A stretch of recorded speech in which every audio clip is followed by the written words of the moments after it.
श्रीसूक्त हरि ओं हिरण्यवर्णां हरिणीं सुवर्णरजतस्रजां चन्द्रां हिरण्मयीं लक्ष्मीं जातवेदो म आवह ताम् आवह जातवेदो लक्ष्मीमनपगामिनीं यस्यां हिरण्यं विन्देयं कामश्वपुरुषानहम् अश्वपूर्वां रथमर्त्यां हस्तिनादप्रबोधिनीं श्रियं देवीमुपहवये शिर्मा देवी जुषतां कां सुस्मिता हिरण्यप्राकाराम् आर्द्रां ज्वलन्ति तृप्तां तर्पयन्तीं पद्मे स्थितां पद्मवर्णां तामिहोपहवये श्रियं चन्द्राप्रभासां यशसा ज्वलन्ति श्रियं लोके देवजुष्टामुदारां तां पद्मिनीं शरणं प्रपद्ये अलक्ष्मीर्मे नश्यतां त्वां ऋणे आदित्यवर्णे तपसोऽधिजातो वनस्पतिस्थो वृक्षोत बिल्वः तस्य फलानि तपसा नुदन्तु मायान्तरायाच्च बाह्या अलक्ष्मीः उपैतु मां देवसखः कीर्तिश्च मणिना सह प्रादुर्भूतोऽस्मि राष्ट्रेऽस्मिन् कीर्तिमृद्धिं ददातु मे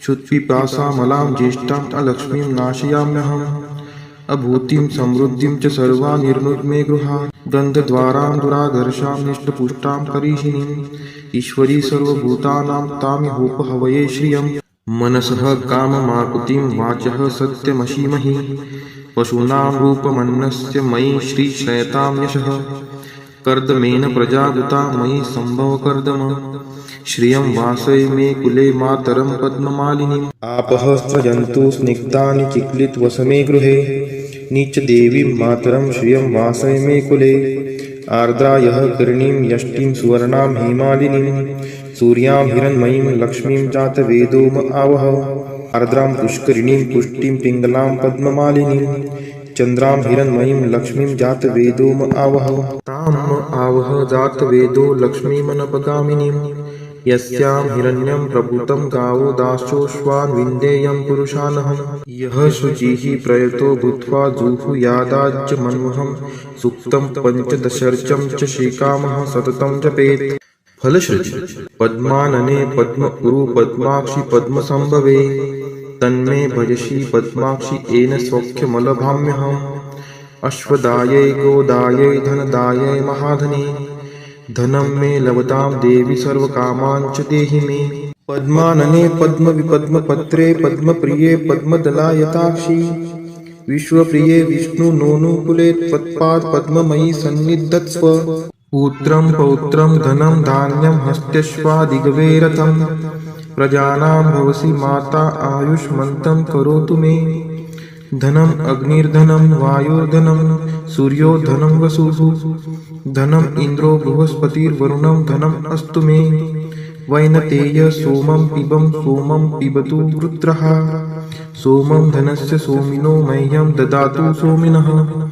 न क्रोधो न च मात्सर्यं न लोभो नाशुभा मतिः भवन्ति कृतपुण्यानां भक्तानां श्रीसूक्तं जपेत् सरसीजनीलये सरोजहस्ते धवलतरांशुकगन्धमाल्यशोभे भगवती हरिवल्लभे मनोज्ञे त्रिभुवनभूतिकरी प्रसीद मह्यम् विष्णुपतिं क्षमां देवीं माधवीं माधवप्रियां लक्ष्मीं प्रियसखीं देवी नामाम्यच्युतवल्लभां महालक्ष्मी च विद्महे विष्णुपत्नी च धीमहि तन्नो लक्ष्मीः प्रचोदयात् श्रीवर्चस्वम् आयुष्यम् आरोग्यमाविदात् शोभमानं महीयते धान्यं धनं पशुं बहुपुत्रलाभं शतसंवत्सरं दीर्घमायुः इति श्रीसूक्तम् वेङ्कटेशो वासुदेव प्रद्युम्नोमितविक्रम सङ्कर्षणो अनिरुद्धश्च शेषाद्रिपतिरेव च जनार्दन पद्मनाभो वेङ्कटाचलवासन सृष्टिकर्ता जगन्नाथो माधवो भक्तवत्सल गोविन्दो गोपति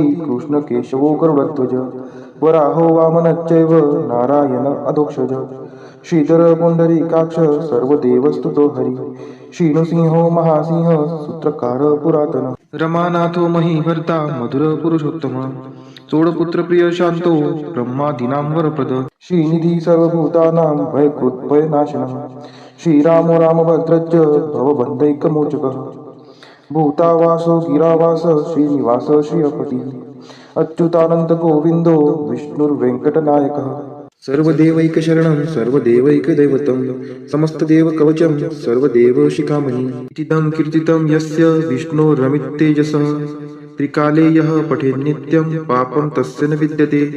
राजद्वारे पठेत् घोरे संग्रामे रिपुसङ्कटे। भूतसर्पपिशाचादि भयं नास्ति कदाचन। अपुत्रो लभते पुत्रान् निर्धनो धनवान् भवेत्। रोगार्तो मुच्यते रोगात् बद्धो मुच्येत बन्धनात्। यद्यदिष्टितमं लोके तत्तत् प्राप्नोत्य संशयः। ऐश्वर्यराजसम्मानं भक्तिमुक्तिफलप्रदं। विष्णोर्लोकैकसोपानं सर्वदुःखैकनाशनं। सर्वैश्वर्यप्रदं नृणां सर्वमङ्गलकारकं। मायावी परमानन्दं त्यक्त्वा व्यङ्कटमुत्तमं। स्वामी पुष्करिणीतीरे रमया सह मोदते। कल्याणाद्भुतगात्राय कामितार्थप्रदायिने श्रीमद्वेङ्कटनाथाय श्रीनिवासाय ते नमः। वेङ्कटाद्रिसमं स्थानं ब्रह्माण्डे नास्ति किञ्चन। वेङ्कटेशसमो देवो न भूतो न भविष्यति। इति ब्रह्माण्डपुराणे ब्रह्मनारदसंवादे श्रीवेङ्कटस्तोत्रं सम्पूर्णम्। ॐ नारायणाय विद्महे वासुदेवाय धीमहि तन्नो विष्णु प्रचोदयात्। ॐ नारायणाय विद्महे वासुदेवाय धीमहि तन्नो विष्णु प्रचोदयात्। ॐ नारायणाय विद्महे वासुदेवाय धीमहि तन्नो विष्णु प्रचोदयात्।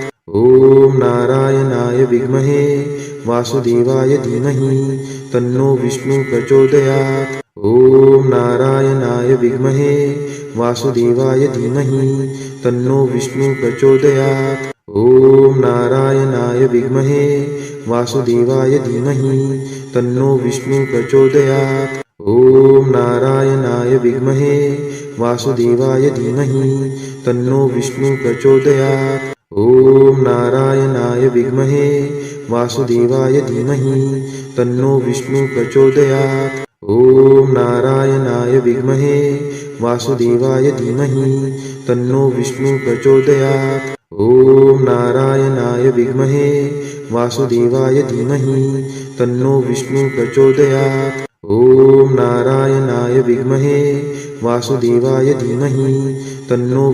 प्रचोदयात्। ॐ नारायणाय विद्महे वासुदेवाय धीमहि तन्नो विष्णु प्रचोदयात्।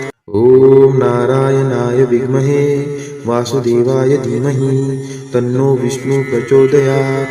ॐ नारायणाय विद्महे वासुदेवाय धीमहि तन्नो विष्णु प्रचोदयात्।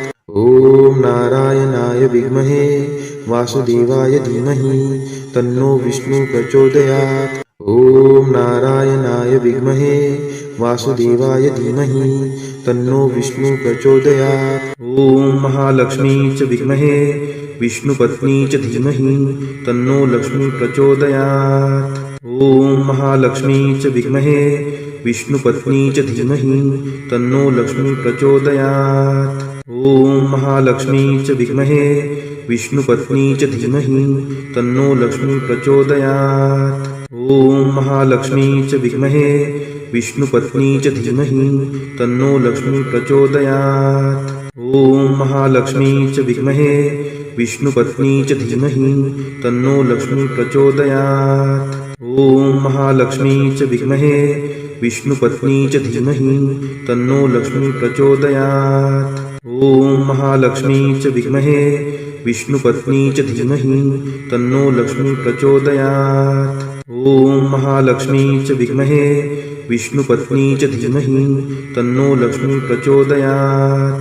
ॐ महालक्ष्मी च विद्महे विष्णुपत्नी च धीमहि तन्नो लक्ष्मी प्रचोदयात्।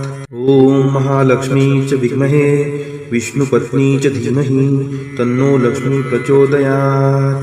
ॐ महालक्ष्मी च विद्महे विष्णुपत्नी च धीमहि तन्नो लक्ष्मी प्रचोदयात्। ॐ महालक्ष्मी च विद्महे विष्णुपत्नी च धीमहि तन्नो लक्ष्मी प्रचोदयात्। ॐ महालक्ष्मी च विद्महे विष्णुपत्नी च धीमहि तन्नो लक्ष्मी प्रचोदयात्। ॐ महालक्ष्मी च विद्महे विष्णुपत्नी च धीमहि तन्नो लक्ष्मी प्रचोदयात्। ॐ महालक्ष्मी च विद्महे विष्णुपत्नी च धीमहि तन्नो लक्ष्मी प्रचोदयात्। ॐ महालक्ष्मी च विद्महे